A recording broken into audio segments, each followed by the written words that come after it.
This is the Detroit Sports Podcast Network. I was trying to get it out here. I want them dead presidents. I want to pull up, head spin, get fly. I got 6 jobs. I don't get it. I don't get it.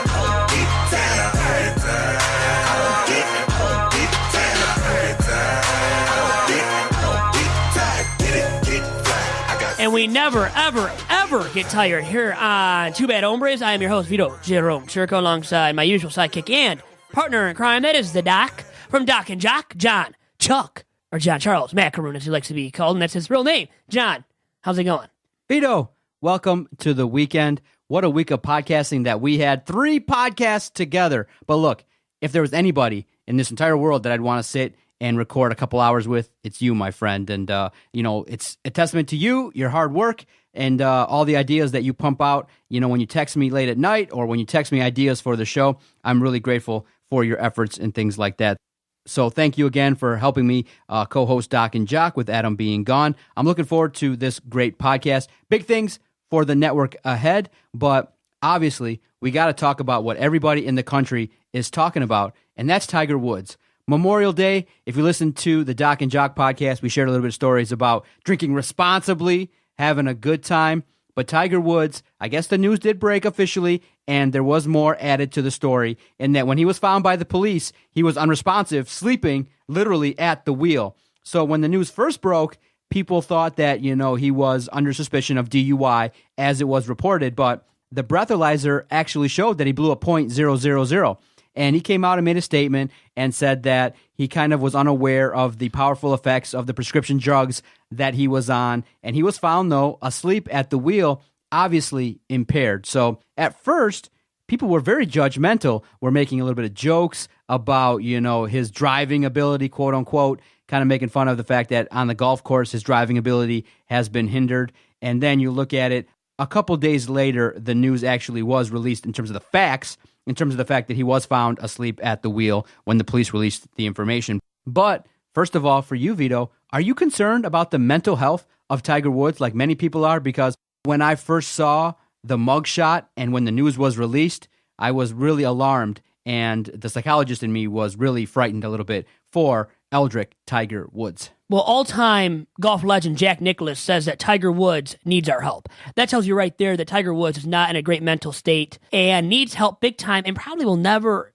get back to excelling on the golf course. I don't think he's ever going to be a great PGA Tour member again, where he dominates, wins a major. That's been the conversation. How many years now has it gone on where we've talked about whether or not Tiger Woods will win another major tournament? Will he at this point?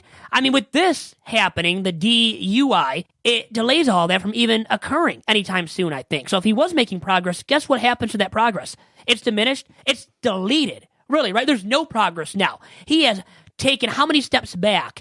And at his age, an age in golf where I know age is not really a big-time priority or thing to take into account because anybody can golf, right? Until they're 80-something, unless they're named Vito Churko, because I can't golf to save my life. But guys typically, including Tiger Woods, a great golfer from years past, you would think could recover and make a rebound and excel again. But at this point, has it taken too long? Has he gone through too many things, Doc, mentally, specifically, to rebound at this point and to win another major? I'm going to say yes. How about you? You know what? It's a very good question. When you look at the downfall of Tiger Woods, you really obviously have to go to the infidelities. The night where he crashed his car and news started to break out that there were issues with his relationship with his wife, and then the news started to slowly come out that, whoa, this man, Tiger Woods, was having extramarital affairs, that he had some really bad habits, and he came out and said that he had a sexual addiction. And so ever since then, it's just been all downhill. And when you look at the rise of Tiger Woods, it was so meteoric. In 1997, he burst onto the scene, and dude was taking the entire world by storm, not just golf. He transcended his own sport, and he became a nationwide, worldwide sensation. But then, obviously, people have started to speculate, well, is he burnt out?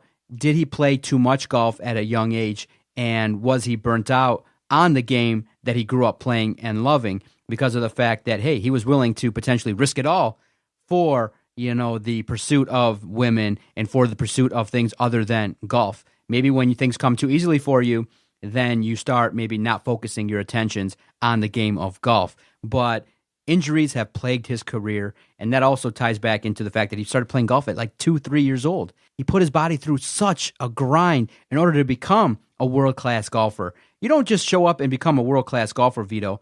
You have to put in time on the golf course. You got to practice. You got to hit thousands and thousands of golf balls. And so, mentally speaking, I really do believe that his injuries and the fall from grace is what's also contributing to his mental state. Because you got to remember, I tell people this all the time, it's not tough to kind of have failures. It's really tough when you reach a certain level of success. Now you're the king of the mountain, and then to go backwards, to fall from grace, to fall from the mountain, to no longer be feared. You got to remember, Vito, when he would show up on the golf course, people would be scared of him. He'd just kind of walk to the first tee, and people would bogey, double bogey holes, and would wither in the presence of Tiger Woods. So you got to imagine the level of narcissism and ego that it provided for Tiger Woods. And then it all goes away with negative press, the accident, getting divorced, then his dad dies, and now you have back surgery after back surgery, pills, and with prescription pills, it can easily become an addictive process, and it could be a problematic thing. But the first thing you got to look at with this whole story is he's behind the wheel impaired. Nobody around him is like, yo, Tiger, you ain't looking right. Or, yo, Tiger, man, what are you taking? Nobody around him that he's partying with or spending an evening with is talking to him, looking at him going, hey, what are you taking? And to allow him to, get behind the wheel and put others' lives at risk. Whether he was drinking, whether it was pills, he was asleep at the wheel. So you look at it and you go, this man could have killed people. This man could have killed himself in this situation. You got to be more responsible. You got to be aware of what you're doing. You can't just say, oh, I didn't know the effects of prescription drugs. That's why they give you a long list of things to read. Read the damn pills. Read the damn bottle. Get the information you need. I'm concerned about his mental health, and I think that, he really needs to take care of himself first, even before he thinks about anything related to the golf course. Golf might be done because he needs to get mentally right first and foremost. And was he doing this intentionally? Was he trying to get himself hurt? There's always that to take into consideration as well. Was the taking of these opiates to hurt himself by going behind a wheel and to go and drive, knowing that you've taken these pills, that you just don't take too many of them and start driving? Okay, so being behind a wheel, that does scare me as well, and tells me like it ticks something off in my head that he's not mentally right now and is nowhere close to making a return to the golf course. What was your reaction when you saw the mugshot? Because the first thing I did, unfortunately, I don't know Tiger Woods personally. The first thing I thought was like, whoa, this is a scary looking picture. He looks like some of the dudes that I see on WXYZ.com and their broadcasts of some of Detroit's Most Wanted. He looked scary. He looked out of it. And he looked depressed in that photograph. He looked mentally distraught. He looks like he's depressed. You're right. He's not the Tiger Woods of old. He's not lively. He's not vibrant right now. He's not feeling like he's on the top of the world or at the top of the mountain that he used to be at in terms of the golf mountain. He's nowhere near that, it looks like, mentally, and that's a scary thing because he could affect somebody else and hurt them as well through his hurting of himself. But you fucking high or what? Obviously he was on something. And also for me, this is how I look at it as, I've drank, I like alcohol, but it's how much you do of it. And then also with the pills. I've never done pills. And for me, when I hear somebody being behind a wheel, getting a DUI, and then blaming it not on alcohol, but on opiates, saying that he took a little bit too much and didn't know better, isn't that a sign to you that he wasn't potentially at least, he wasn't just taking something because of an illness or a sickness, It was more of him doing this because he probably, more than likely, and sad but true, has done this before, has taken these opiates before. So it kind of ticks off in my head, once again, a sign that Tiger Woods maybe has dabbled into these prescription drugs, into this self-medicating in the past through opiates, and it's not just a one-time thing. Because for me, I would never even consider, you're never going to find me behind a wheel at whatever it may be at late at night or early in the AM and having suffered through a DUI, been charged with that because of opiates in my system. I'm not going to do that to myself. I know better, and I'm not addicted to opiates. It's kind of the clear-cut sign to me that Tiger Woods, potentially at least, is addicted to these opiates, which is a scary, scary thought. And it tells me that, once again, his golf career is way behind him. What the fuck you talking, man? right? What the F is he doing? Because his golf career is not even close to being relevant at this point because of all this other stuff going on with Tiger Woods that maybe we weren't aware of, but now we are readily aware of, and he needs our help, as Jack Nicklaus said, Doc. Everybody's worried about Tiger Woods. Obviously, they're worried about his mental health, his life outside of golf as well, and especially with the downturns and the ups and downs with his career. But do you see him rebounding? Do you see this being a cautionary tale like maybe a Chris Cornell and getting worse? Do you see Tiger Woods maybe not getting out of this, not rebounding? Because it's not that easy. We all can say, yeah, Tiger Woods needs help. But you got to remember, back pain. He's going to always have nicks and bruises. He's always going to have issues that he's got to deal with. It's not just going to be, boom, one day he's going to get better. And get off of the opiates, right? Because he's going to self-medicate because of that back pain, which could be lingering the rest of his life. Knees, back, mental capacity. I'm really concerned regarding Tiger Woods, and it is probably, when you look at it, the biggest fall from grace in the entire history of the sporting world from where he was to where he is now. That mugshot was probably, if you look at it, if somebody professional was going to look at it, they would say it's rock bottom. That has to be his rock bottom. I think that photo. He looks like he's hit rock bottom. And if he hasn't, what could rock bottom be for him? It might be death. It might be him taking his own life, and it's hard to talk about that. Don't want to be that cruel. But the thing is, when you're at this stage already, the next step you take, you dive off the deep end, right? You go off the deep end and you don't recover. So right now, for me, what I see through Tiger Woods, it's not recoverable what he's going through. See, if he gets professional help first, get his life in order, I would say you don't pick up a golf club for 1 year. The entire year of 2017, you focus on your mental health and recovery, your body, and then you start over in 2018. And maybe you say, look, forget it. I was thinking too, because people were asking, you know what can Tiger do? Look, start a podcast.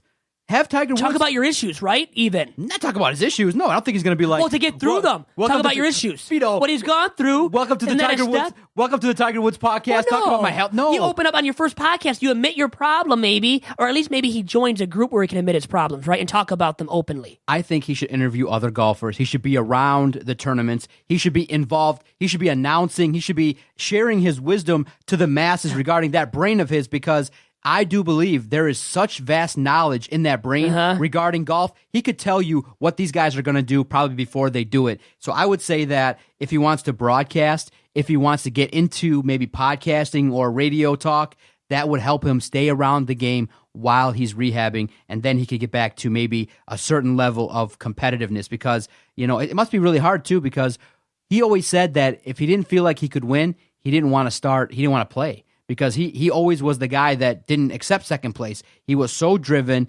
and it was drilled into him that it's first place or bust. And we'll talk a little bit later on in this podcast about participation trophies and the pursuit of greatness, because Bryce Harper delved into that topic earlier this week, and we'll talk about it as well. And it does contribute to this story as well, in that Tiger Woods didn't accept losing.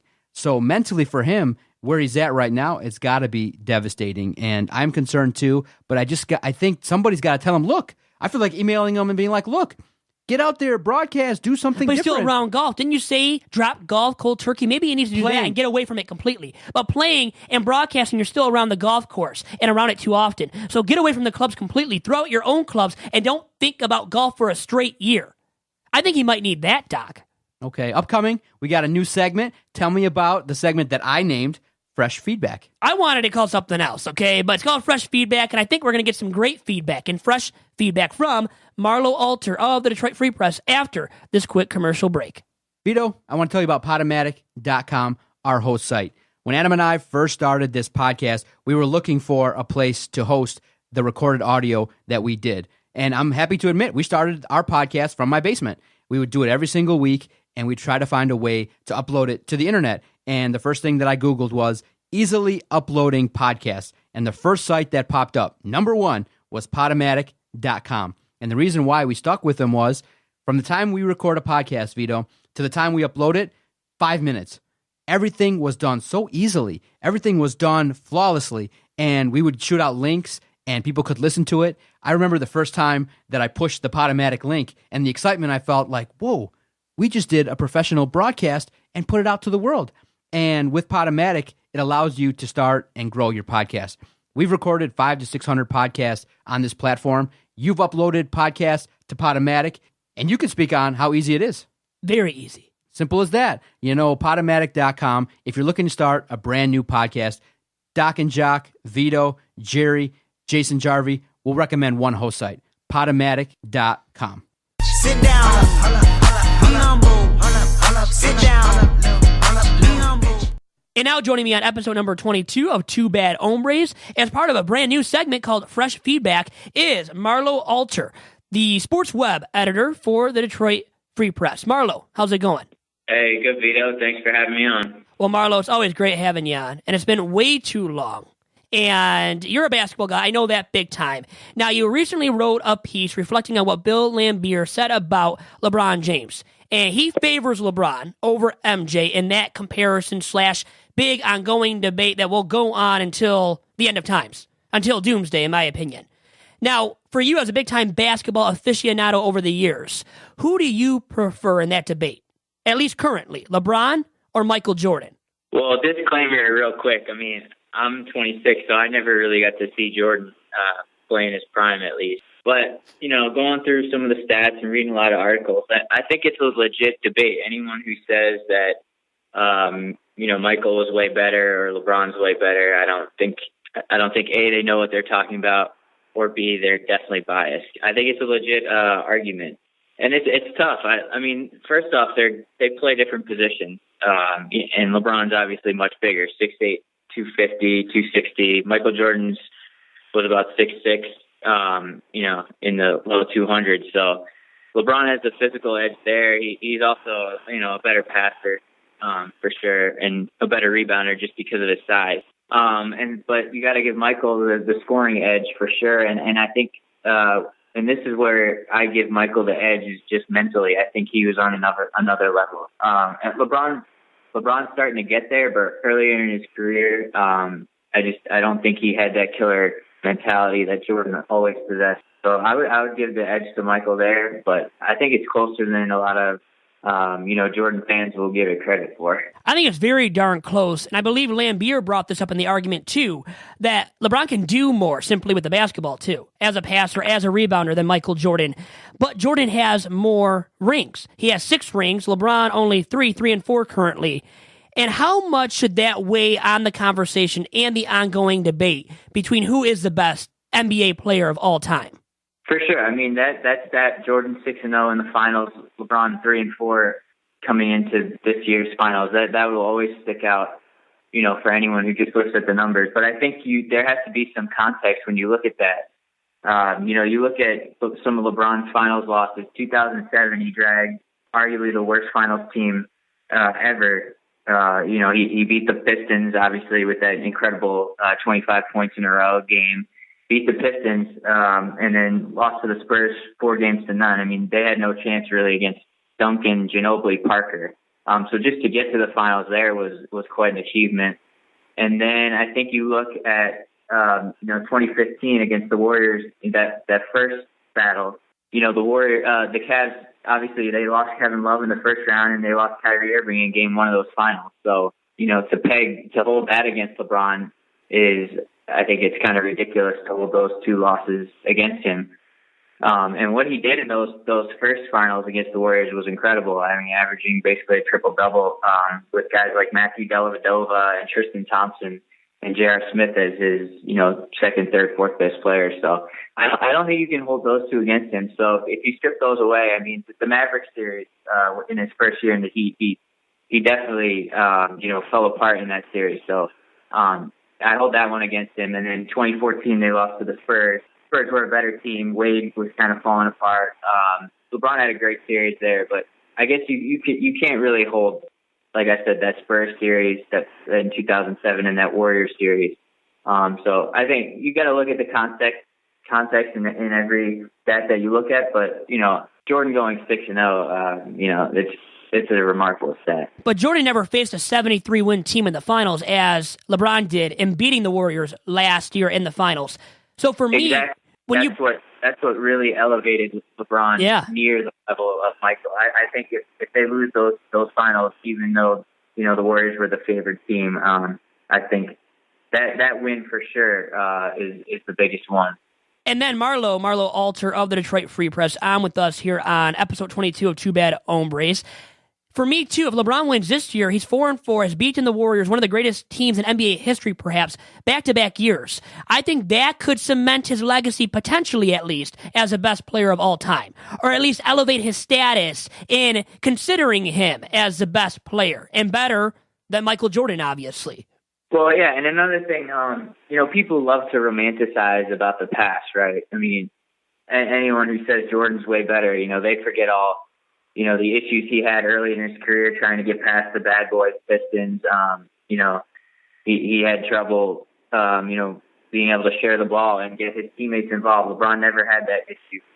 That's something that Lambier brought up, in the podcast that I wrote about. So, and then also, I mean, I think you got to give versatility edge to LeBron defensively. I mean, he's a guy, he's played center, at sometimes. He plays power forward a lot. He can guard 1 through 5. Jordan, basically was a, 2 guard. He could guard 1s, maybe some 3s. But I think the versatility that LeBron brings on both ends is important to note. And then I think overall, LeBron would be more fun to play with just because he shares the ball so well. And he's, so patient, probing the defense and finding the open man. So that's also something to consider. He'd be fun to play with, but more fun than me? Than Big V, Marlowe? I mean, wouldn't you like to play with me maybe too? On the softball field, so I can't say it. In softball, I was all right. In basketball, I'm all right too, so maybe one day you can play with me on the basketball court. We'll try that out one day. But the last thing that you have to try out here during this segment, the debut segment of Fresh Feedback, is your NBA Finals prediction. Who do you got, and in how many games? I'm going to stick with the Warriors. I just think the addition of Kevin Durant in place of Harrison Barnes, who really fell apart, if you recall last year's finals. I think he shot like 31% from 3. I mean, you replace him with Durant, either the second or third best player in the league, along with LeBron and Curry. It just elevates them to another level. I think they're hungry. I think, last year's loss, they obviously haven't forgot that, and that's driving them in these playoffs. LeBron is still the best player in the league, so the Cavs have a fighting shot. Kyrie's been awesome. Tristan Thompson's really underrated doing the dirty work. But I just like the Warriors. I think, Draymond Green is unbelievable on defense. So I got to give them the edge. I think the Cavs take at least 1 or 2. I'll say Warriors in 5. Marlowe Alter, sports web editor for the Detroit Free Press. Thanks for all the time on the debut edition of Fresh Feedback. I'll talk to you, Marlowe. Oh, I was honored. Thanks, Vito. And back here in episode number 22 of BAd Hombres, after that fresh edition of Fresh Feedback, the debut edition of Fresh Feedback with Marlowe Alter, a sports web editor for the Detroit Free Press. Great stuff from him about MJ, LeBron, that comparison, which will be never-ending. We know that much until doomsday, as I said. Man, it was nice to see, Bill Lambier continue his hatred toward Michael Jordan and blasting him a little bit. But, Bill Lambier's biased a little bit, but he makes some great points. LeBron James and his size and what he's doing, it's unbelievable. And do you find, though, that the Warriors-Cavs series is hurting basketball because it's 3 years in a row? They're the 2 best teams. For me this year, I watched the Pistons and really nothing else because of the fact that I knew, and everybody thought about it before the season started, it was going to be the Cavs and the Warriors. It played out that way, but for me, as a casual fan of basketball and a passionate Pistons fan, it turned me off. I knew what was going to happen. Everybody kind of predicted it. I never thought in a million years the Warriors would get to the finals in 12 games. Unbelievable, without losing a single contest, and the Cavaliers losing only 1 on the way to the finals. So I believe it did hurt the league in that the parity across the league is really bad. Do I blame the 2 teams? No. I do believe in the things that Colin Cowherd said on The Herd, in that there's a ton of bad general managers, there's a ton of horrible moves being made, teams are not being put together properly. And if you just want to look at home, if you're like the kind of fan that's like, look, I only want to talk about the Pistons, look at your own team. Let's look at ourselves. The Pistons have been put together horribly.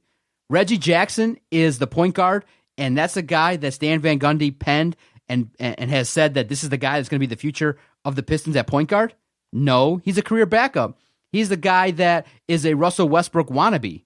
This is the guy that I don't think is going to be able to lead the Pistons to a championship. That's the guy you give all that money to. You give a bunch of money to Andre Drummond, and he regresses, whether Stan Van wants to admit it or not. The team was put together horribly, so he's going to get the opportunity to build it again. Okay, so I agree 100% with Colin Cowherd, and it's a fine radio program, The Herd, if you get a chance to listen to it Monday through Friday.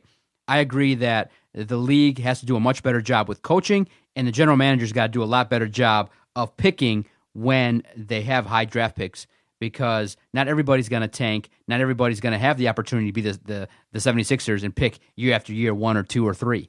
So that's what's killing the league, is not LeBron James, the Cavs, or the Warriors. It's awful, awful coaching and general managers that aren't worth a damn. The build up to the finals has been bad. Very porous. And almost you could describe it as anticlimactic, right? Getting to the finals and the same matchup for the third straight year between the Cavaliers and the Warriors. Now, what you brought up regarding the Pistons, think about it this way when you speak of Reggie Jackson and what he brings to the Pistons at point guard. He is... yeah, that's what you think about him, right? I'll even give you room to cough on that, because nothing. Yeah, there is nothing really relevant or that you could speak about him, right? That's positive. Not a lot of positivity when you talk about Reggie Jackson, definitely. My point was going to be, before you rudely interrupted me with that dial tone.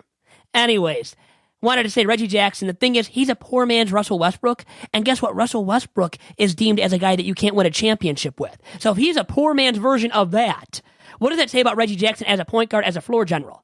It tells me he's a very non-capable floor general. He's a shoot-first point guard. And when you have a shooting trigger-friendly point guard, it usually leads you into the dumps or leads you to a place that you don't want to go into. It leads you to a place that doesn't allow you to reach the promised land, in so many words. So with him as your floor general, not a traditional / prototypical floor general, are you really going to reach the highest level possible as a franchise and reach the NBA Finals one day and bring home a Larry O'Brien championship trophy? More than likely not with him as your point guard, because he is more of a two-guard, a guy that wants to score and score the basketball rather than pass it, which you have to as the floor general. So it leads to bad plays and mistakes. And when you're mistake-prone as a point guard, as we've even seen with Russell Westbrook during his great triple-double record campaign this past season, regular season specifically, well, even with him, we saw him be turnover-prone. So a poor man's version of it in the form of the Pistons point guard, Reggie Jackson, means that you might even get the worst parts of Russell Westbrook's game more often. And when the worst parts of Russell Westbrook's overall game are more prevalent, guess what you get? Not a very good or traditional point guard that you can win with. You get a participation trophy? You should not get that either. And let's talk about that a little bit, huh? Bryce Harper, he has come out and proclaimed that participation trophies don't count. And guess what? When I was growing up and getting ribbons and participation trophies for just going out there and playing, no matter if I was winning, and getting snacks, food for my team and I, when we would go out and play Little League Baseball and lose by a tremendous amount, perhaps even, guess what it meant to me? Even back then, I realized growing up that it didn't mean a lot when you won a participation trophy. It doesn't mean anything. It's completely irrelevant in my opinion. Now, it might uplift one's spirits who is growing up and a young kid who's still highly impressionable, because you don't want to lower their MO, or lower their self-esteem. We don't want to deplete their self-esteem. The thing is, though, you have to learn at a certain point in your life that there is a winner and there is a loser. And there's always going to be winners and losers in life, no matter what stage of life that you're currently in. So giving out participation trophies doesn't teach these kids early on about the fact that there are going to be winners and losers, and no matter what you do in life, no matter what path you end up enduring through or going down, no matter what path it may be, Doc, there are going to be winners and losers always. Now, I get asked this question quite a bit because people have looked at it regarding the psychological impact. And I want to implore you, Vito, if there's any chance at all to watch some of the great sports magazine programs out there on television, you got to find a way, whether it be through hijacking a link or hijacking a username or password. I'll maybe give you mine, but you got to watch HBO Real Sports. You got to watch E60. You got to watch some of these great journalistic sports programs. And I'm so happy that E60 came back in its form that it is now. It's going to be on every Sunday morning, 9 a.m. I've watched HBO's Real Sports every single episode now for the better part of 15 years. It's an amazing program. And they did a feature on participation trophies and what it does. And they actually showed the fact that individuals that have been coddled, that have been kind of told like, hey, you're so great, and they don't face real consequences, when they get to college or when they get to adulthood, they don't know how to handle failure. So there's two parts to this. Okay, yes, you must teach kids about how to handle, adversity, how to handle challenges. Okay, now are people getting stuck on the actual trophy part of it, like getting something in return? Because I played baseball and I was 9 years old. I got a ribbon. But was that good? I mean, I realized back then it wasn't great, or it didn't mean anything to me. I knew enough, and I was mentally sane enough not to criticize any young kids who are highly impressionable, because you're not going to realize everything at that stage in your life. You're too impressionable and too immature. But there was something that clicked in my head even back then when I was 8 or 9 and 10 that told me these participation trophies and or ribbons didn't really mean anything. It didn't mean much to me as well, because here's the notion that I got. One, my parents said, look, go out there and have fun. But two, if you're going to play a sport, you got to work hard, which means you got to go to practice. You got to pay attention to what the coach is saying, apply what you're learning. But they didn't drill it in me and say, look, you got to do this or you get yelled at. What they told me was, you're going to win some games, you're going to lose some games. And what's most important to us is be a good sport, try your best, and have a lot of fun. Okay, I wasn't trying to be a professional at 9 years old. Some would argue that might not have been the best attitude to get me to the heights of success. Because look at guys like Tiger Woods, Bryce Harper. They probably participated in their sports really early and they were very disciplined. But I'm not talking about that. I'm talking about, what does a participation trophy really mean? And I think the part that we have to understand is not everybody needs to feel like a winner. Okay, that's the part that people, I think, are really honing in on and are not happy with, is that we clap all the time. The thing that really bothers me is when soccer clubs or baseball leagues with kids don't keep score. Like, what? No, you keep score. You have a winner and you have a loser. Okay, you give these kids ribbons to participate. I don't disagree with that. But at what level do you stop that too? Here's what you do. You give them a participation ribbon or award that says, hey, thank you for being part of our club. You meant a lot. But at the same time, you give bigger trophies or big things to the winners. And the purpose of it is this. When you win, you get rewarded. And when you lose, there are things that you don't earn. So I don't want to give everybody a trophy. You get a ribbon. You get like a piece of paper if you participate in a league. But if you win, you get a nice big trophy that you can take home, something bigger than the average folks. But I agree that you're allowed to get something that says that you were in the league that year. Like, I got a photo and a ribbon. No, did I care about it? No. I was told that, hey, the winning team gets a trophy, they get like a pizza party, or they get something more. We didn't. You know what my record was? My one season playing Little League? Tell me it. 1 win, 15 losses, and our only win was not earned. Well, guess what? I believe it, because you were on the team. Yeah, exactly. It was 1 win because the other team didn't show up. We forfeited. So did not even earn it. How did that make you feel, even looking back at it now? Now that I think about it, I never won a Little League game with merit. But I looked at it like this. When I played tennis, I was competitive. I wanted to win. Our team wanted to win. And what we did was we started training in the offseason. We were awful our first 2 years. And at that point, we said, man, we're tired of sucking. We're tired of just being known as a bunch of flunky tennis players. So we said, me and the crew, we got together and we said, look, let's train in the offseason. Let's all play together. Let's all try to work on getting each other better. And our 3rd and 4th year, my junior and senior year of playing tennis, was unbelievable. It was fun. We won a lot. Now, did we reach our goal of making the state tournament? No, we fell a little bit short. But in the end, I focus on the process.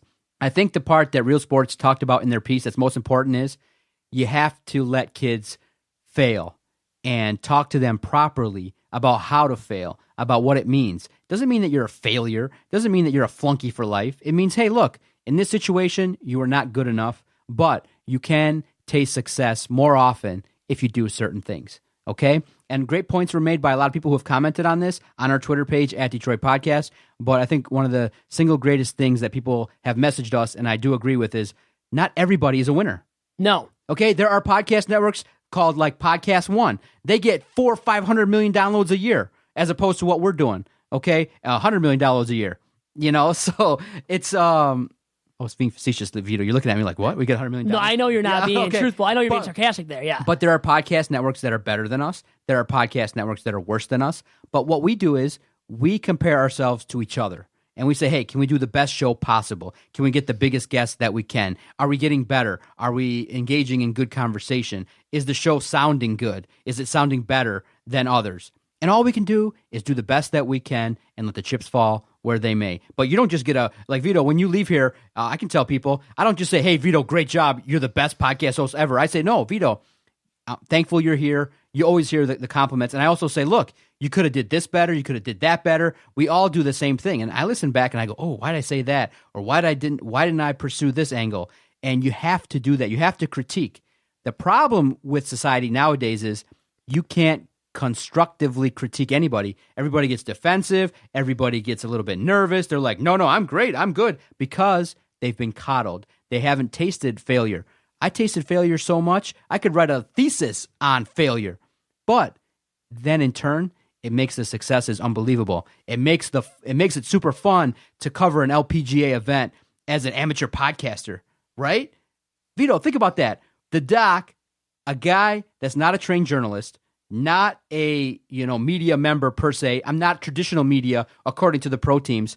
I got to go cover an LPGA professional event where the woman who won $200,000.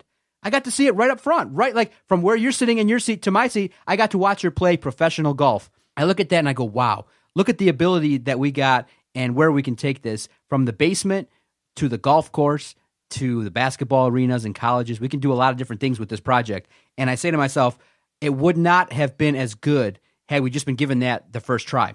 We've been rejected damn near 50 times in terms of our credential requests. Well, and the pro sports franchises, are they patting us on the back yet? They still haven't. Yeah, They're still making us work hard, but they're making us work hard for our money, to earn it, and you have to earn stuff in life, and you have to learn that early on in life, and I think when you're disciplined early on to realize that there are winners and losers, and that you have to earn what you gain in life, I think you're better off. But there is that fine line of constructive criticism. You don't want to go hardcore on your kid early on and be too harsh and over the edge and kill their self-esteem. We don't want to damage them mentally. The thing is, like, what you said about how, well, you brought up playing Little League. I was going to say in T-ball. I can see in T-ball where you give participation trophies and you give ribbons and you tell the kids that they did well, no matter what the outcome is. Or you brought up, my specific point was about how you brought up that there should be scores kept, right? Keeping track of scores per game. But T-ball, I would say, is a one stage of baseball or Little League specifically, in Little League baseball, where it doesn't matter. You don't have to keep track of scores. But I think after that, I think you're right. I think there is something in that. And I think it disciplines kids and it tells them the truth. That when you grow up, you're not going to just be handed stuff easily. You have to work for it. You have to earn it. Because there are true winners and losers in life. And no matter what that you go into, no matter what profession you may go into. And as you get to high school, you see it more and more. As you get to college then, and afterwards, what you do in life, you see there are true winners and losers, and typically the winners are the ones that work harder and that earn it subsequently. So there is that has to be taken into account, but to piggyback on one last point that you brought up regarding Bryce Harper and Tiger Woods, you brought up how they got discipline from their fathers, their upbringing, their fathers and mothers and families and friends taught them the importance of winning and losing and taught them the difference between it. So their families and friends were hard on them, right, growing up. But guess what? They got discipline, and that helped them out. But also, what did they have going for them that you and I never have had? Is talent, specifically. So there is that integral element as well that does make a difference. So you can teach your kids as much as you want about being disciplined, about being mature, about winning and losing, and about how to properly take a loss, which is very important as you move on in your life. But there's also, at a certain point, specifically in the professional sports field, you have to be talented. And if you're not talented, you're going to lose out ultimately at some stage in your attempt at making it professionally. Okay, so you're in agreement with Bryce Harper. I am sort of, but I do agree with the notion that, hey, you can participate and get something. So I think the thing is, though, like, what I never really liked as I grew up, like, I was 14 and playing baseball, and there were still snacks being given out. I was 14, and I realized at that point, I'm a little bit too old for this. And it was a turnoff to me. Like, what is that teaching me? What is that teaching kids? They're getting snacks for not trying, for going through the motions, not caring about what's happening out on the baseball diamond, and you're getting snacks afterwards as if you're getting rewards? Rewarded for what? So I didn't deem what I was doing at all times as reward worthy. And I didn't want a little snack. I thought that was kiddish. That was childish and not mature of me, even as a 14-year-old, to accept these snacks and to really enjoy them. That's just another thing that I went through, an experience of mine that I felt kind of indicated to me that some of the kids I was playing with, not to sound like I'm this almighty dude and tough dude, but I could tell it was a little bit childish even back then. And it made me feel like some of the guys I was playing with were soft. I mean, I know it's hard for a 14-year-old to say that, and I wouldn't have said that to my teammates back then, but it made it seem like to me, now looking back at it especially, some of those kids were soft. They were handed everything, patted on the back no matter what. Take it easy when you talk to me, okay? It didn't mean anything to me. It was completely irrelevant. And I realized it at the tender age of 14. Even before coming close to becoming an adult, I realized it.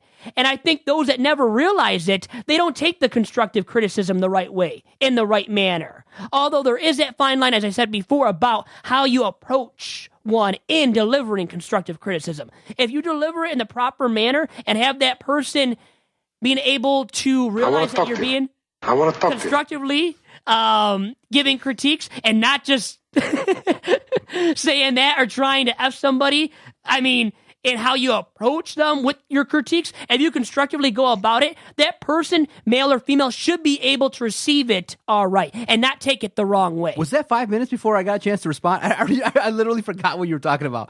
No, I'm kidding. I was like, hey, I forgot what you were talking about when you took the 5 minutes. Now I took my 5 minutes, right? Hey, exactly. It's fair that way, right? It's a two-way street. No doubt about it. But in terms of Bryce Harper, he had a right to say it. But yeah, absolutely. As a guy, and with what he's accomplished playing professional baseball, I think he's a guy you want to hear it from, and a guy that's a credible professional baseball player too. Now, Vito, did you see the fight that he had with the San Francisco Giants? Unbelievable. I want to set the stage here. It'll be our final topic this week, regarding Bryce Harper. He got himself into the news quite a bit, but I would say that, a person who's not in the category of a bad hombre is Buster Posey. So, Vito, let's set the stage here and talk about the story here, the background a little bit about, Bryce Harper and Strickland. So back, I think a couple years ago, Bryce Harper hit a couple home runs off of Strickland in the NLDS. And I think it was in 2014 or 2015 or so. And, Strickland has held a grudge. So fast forward to Monday, 2 to 3 years later, and Strickland plunks Bryce Harper. Okay, so what does Bryce Harper do? He gets pissed because he realizes, oh my goodness, I think there's some retaliation going on here.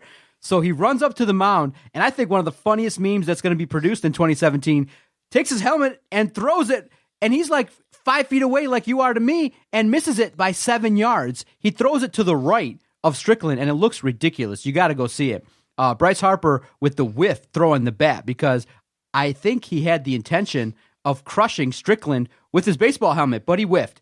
They get into a brawl, right? Okay, this is what happens, right? So who becomes an innocent bystander? Buster Posey.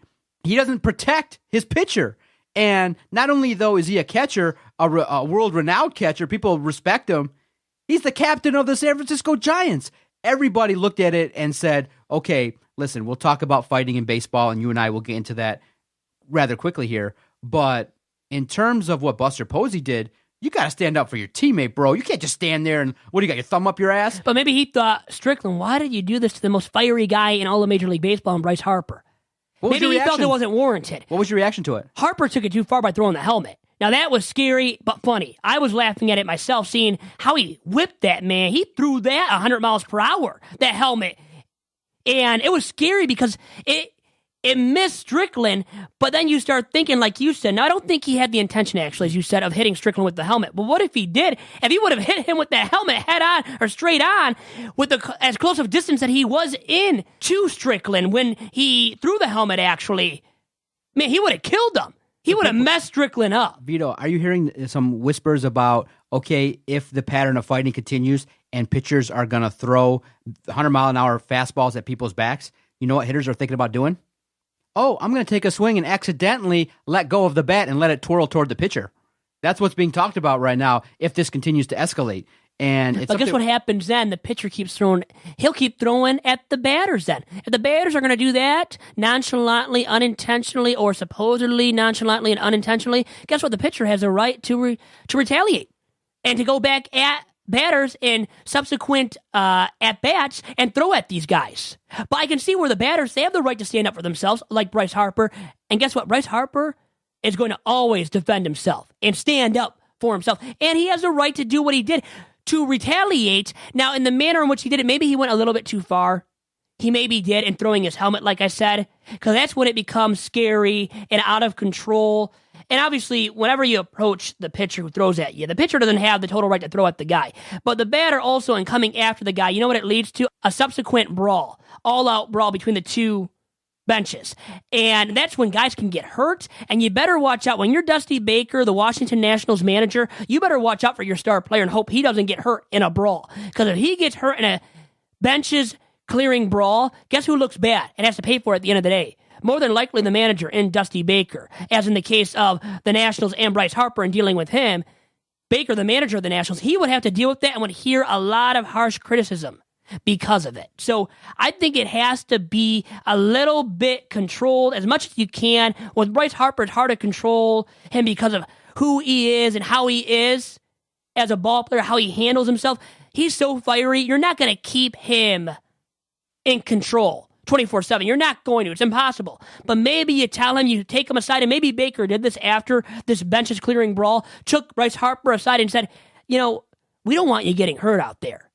And there is, at a certain point where, as a star player of the Nationals, you have to realize, Bryce Harper, that you can't afford to get yourself hurt, because if you get hurt, it blows your team's chances of winning it all in 2017.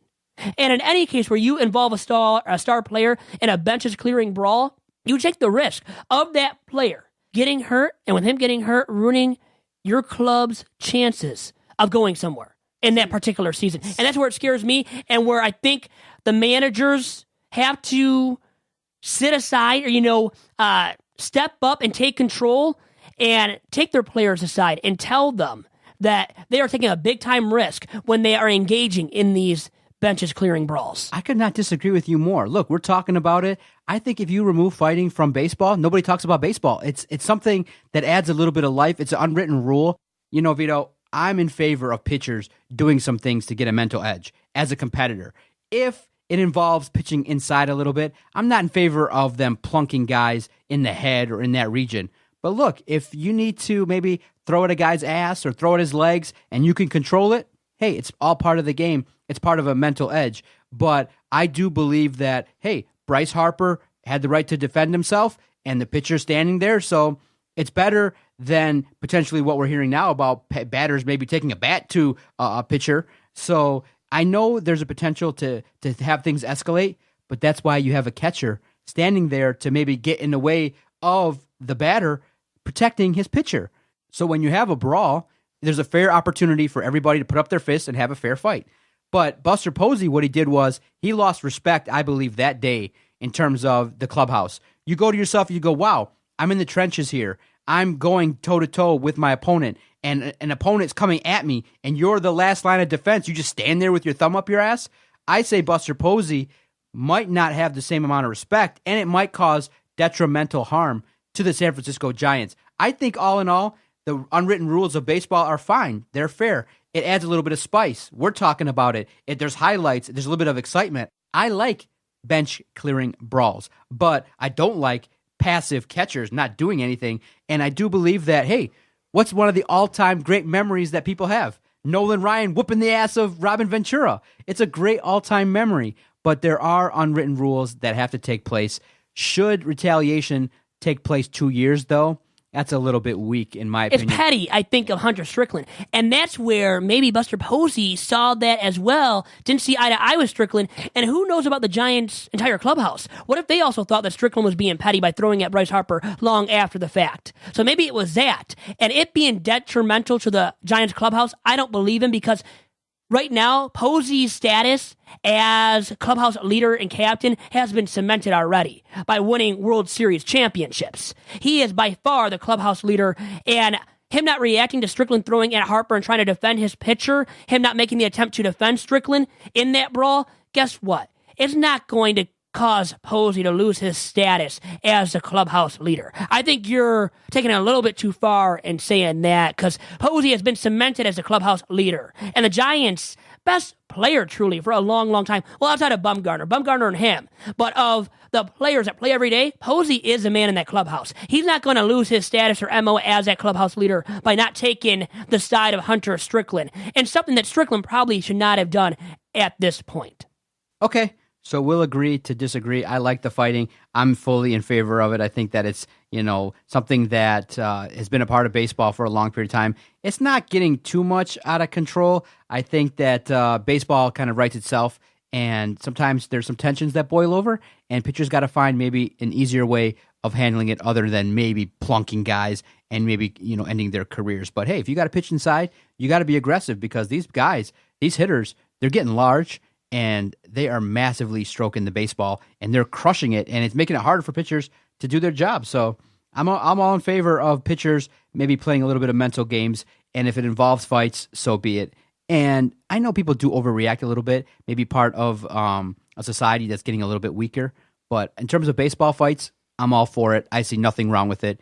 Shame on you for trying to legislate out fighting in baseball. It's all good, brother. Guess what, though? No headhunting and no throwing of the bats at pitchers in retaliation. That's when it becomes cruel and uncalled for. And the other point really quick to make, which I already kind of talked about, is that you don't want your star players getting hurt, though, in these bench clearing brawls. It's almost as if you're the skipper of a big league ball club. You're going to tell the last player on your bench, you go out there and you be the enforcer. Right? Like in the NHL and hockey, don't you have an enforcer, a true player that really is used for that purpose? Like Darren McCarty in the past for the Wings, and guys of that magnitude that aren't the best players talent-wise, but they are your club enforcers. Why can't baseball teams have that? As in an unwritten rule where you have a player who's going to always defend your batters and your pitchers and go out there and maybe take a blow to the head for that very guy on your ball club. That's more of your star player. Before we wrap up the podcast, did you bring the badge like I asked? Oh, I did not. Come on, I did not. I blew it again. Seriously? I'm falling short of my promise to bring you that Motor City Comic Con badge, which you so very much want to put up in the studio, because it's a great look, right? When I had it, it was a great look for me. It'd be a great look for the Sterling Heights studio. Did I not double check and text you? Did I not? Okay, I know. So I had more on my mind, and I blew it.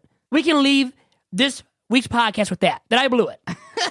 And for some reason, you brought up, actually, never mind that.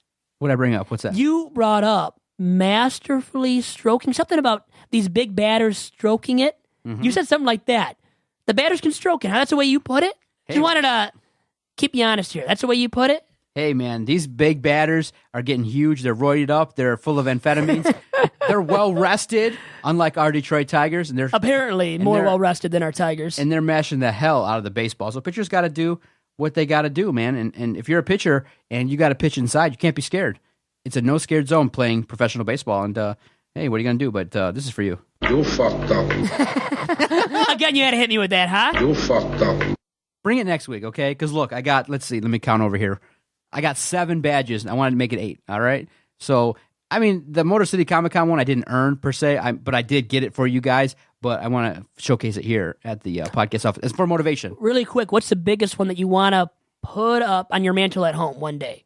Maybe, a major in golf, maybe potentially going to a U.S. Open tennis event.